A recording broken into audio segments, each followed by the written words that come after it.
Hello friends, உங்கள் எல்லாரையும் rainbow கிச்சனுக்கு வரவேற்கிறேன். இன்றைக்கி இந்த வீடியோவில் நம்ம பார்க்க போகிறது கிறிஸ்பியான தோசை. எப்படி நம்ம தோசை ஊற்றும் போது கிறிஸ்பியாக வரதுக்கு நம்ம எப்படி தோசை ஊற்றணும் அப்படிங்கிறத பார்க்க போகிறோம். அதாவது நம்ம இன்றைக்கி இந்த வீடியோவில் தோசை மாவு பேட்டர்லாம் எப்படி, அந்த மாவுலாம் எப்படி ரெடி பண்ணுறது அப்படிங்கிற வீடியோலாம் நான் உங்களுக்கு அந்த மாதிரி டிப்ஸ்லாம் ஷேர் பண்ணல. எந்த மாவாக இருந்தாலும் சரி, நீங்கள் நம்ம வீட்டிலே அரைக்கிற மாவு இல்லைன்னா நீங்கள் கடையில் வாங்குகிற மாவு, எந்த மாவாக இருந்தாலும் சரி, அதில் எதில் தோசை ஊற்றினாலும் இந்த மாதிரி நல்ல கிறிஸ்பியாக ஹோட்டல்லலாம் கிடைக்கிற மாதிரி மொறு மொறுன்னு எப்படி தோசை ஊற்றுறது அப்படிங்கிற விதத்தை பற்றி தான் நான் இன்றைக்கி இந்த வீடியோவில் சொல்ல போகிறேன். முதல்ல தோசை ஊற்றுறதுக்கு கல் வந்து நல்லா ஹீட் ஆகிருக்கணும். நான் இன்றைக்கி இந்த காஸ்ட் அயனில் தோசை ஊற்றுறேன். நீங்கள் நார்மலான அயன் தவா, அப்படி இல்லைன்னா நான்ஸ்டிக், இல்லைன்னா எந்த ஒரு இண்டோலியம் தவா எதுவாக இருந்தாலுமே சரி, கல் வந்து நல்ல ஹீட் ஆனதுக்கு அப்புறமா நீங்கள் தோசை ஊற்றுங்க. தோசைக்கல்லில் அதிகமாக எண்ணெய் இருக்கிற மாதிரி பார்த்துக்காதீங்க. அதிகமாக எண்ணெய் இருந்தால் நமக்கு மாவு வந்து ஈவனாக ஸ்ப்ரெட் பண்ண வராது. இப்போ கல் நல்லா காஞ்ச பிறகு ஒரு கரண்டிலேருந்து 1.5 கரண்டி உங்களுக்கு தோசையோடைய அந்த சைஸும் அதுக்கப்புறம் அந்த கனமும் எவ்வளோ வேணுமோ அந்த அளவுக்கு மாவு எடுத்துகிட்டு இப்போ இது மாதிரி ஸ்ப்ரெட் பண்ணி விடுங்க. இது சாதாரணமாக தோசை ஊற்றுற மாதிரி தானே இருக்குது அப்படின்னு நினைக்காதீங்க. இப்போ இதை வந்து ஹோட்டல் ஸ்டைல் தோசையாக இல்லை கிறிஸ்பியான தோசையாக எப்படி மாற்றுறது அப்படிங்கிறது தான் நான் இன்றைக்கி உங்களுக்கு சொல்ல போகிறேன். இப்போது தோசை ஊற்றிட்டு மேலே வந்து உங்களுக்கு எந்த அளவுக்கு வேணுமோ, உங்களுக்கு விருப்பப்பட்ட அளவுக்கு எண்ணெய் வந்து கம்மியாகவோ அதிகமாகவோ சேர்த்துக்கோங்க. இப்போ இதை வந்து நம்ம மூடி போட்டு வேக விடக்கூடாது. மூடி போட்டு வேக வச்சா நமக்கு கிறிஸ்பியான தோசை கிடைக்காது, சாஃப்டான தோசை தான் கிடைக்கும். அப்புறம் இது வந்து நல்லா ஈவனாக ஸ்ப்ரெட் பண்ணி விடணும். அதுதான் வந்து இந்த மாதிரி தோசை வந்து கிறிஸ்பியாக வர்றதுடைய டெக்னிக்கு. இப்போ வந்து கொஞ்சம் அன்ஈவனாக இருக்கு இல்லையா, ஒரு இடத்துல மெல்லிசாக இருக்குது, ஒரு இடத்துல மாவு அதிகமாக இருக்குது பாருங்கள். நம்ம அப்படி தான் நார்மலாக தோசை ஊற்றுவோம். அதை அப்படியே திருப்பி போட்டுடாமல் இந்த மாதிரி அந்த தோசை கரண்டியை வச்சு இப்படி ஈவனாக ஸ்ப்ரெட் பண்ணி விடுங்க.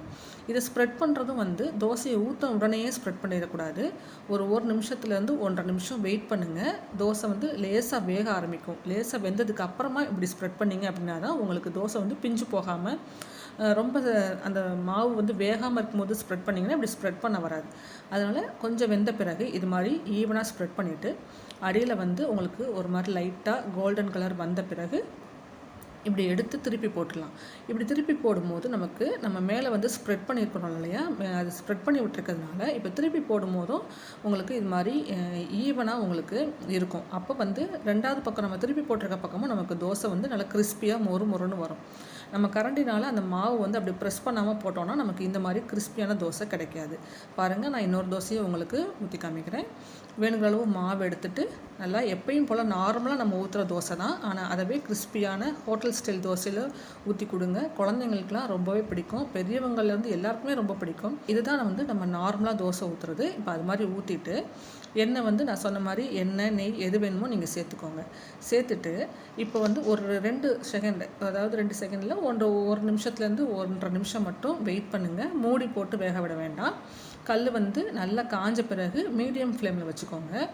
இப்போது அந்த தோசை வந்து நம்ம நார்மலாக ஊற்றிருக்கிற தோசை எப்படி இருக்குது அப்படின்னா, ஒவ்வொரு இடத்துல அதிகமாக மாவு இருக்குது, ஒவ்வொரு இடத்துல குறைவாக இருக்குது மாவு. இதை வந்து நம்ம ஃப்ளாட்டாக பண்ண போகிறோம். ஃப்ளாட்டாக பண்ணும்போது தான் நமக்கு கிறிஸ்பியான தோசை கிடைக்கும்.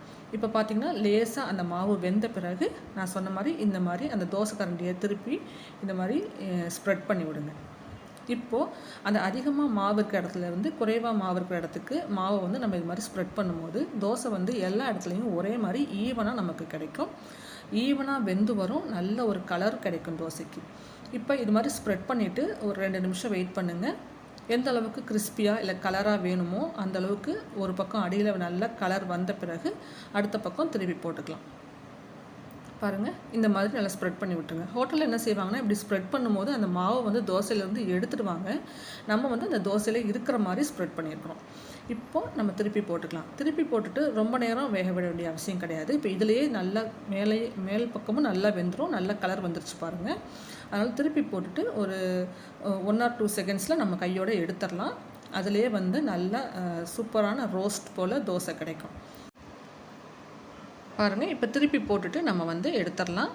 சூப்பரான ரோஸ்ட்டு தோசை ரெடி ஆயிடுச்சு. ஹோட்டல் ஸ்டைலில் நம்ம எப்பயும் நார்மலாக ஊற்றுற தோசை தான். அதை இந்த மாதிரி கிறிஸ்பியாக ரெடி பண்ணி கொடுங்க. எந்த மாவாக இருந்தாலும் சரி, நீங்கள் வீட்டில் அரைச்ச மாவு இல்லை கடையில் வாங்கின மாவு எதுவாக இருந்தாலும் இதே மெத்தடில் ட்ரை பண்ணி பாருங்கள், சூப்பராக இருக்கும்.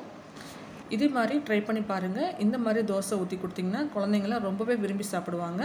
இந்த வீடியோ உங்களுக்கு யூஸ்ஃபுல்லாக இருக்குன்னு நினச்சிங்கன்னா இந்த வீடியோவுக்கு கண்டிப்பாக ஒரு லைக் கொடுத்துடுங்க. இது மாதிரி நிறைய யூஸ்ஃபுல்லான சின்ன சின்ன டிப்ஸ் வீடியோஸ்லாம் பார்க்குறதுக்கு நம்ம சேனலையும் சப்ஸ்கிரைப் பண்ணி வச்சுக்கோங்க. தேங்க்ஸ் ஃபார் வாட்சிங்.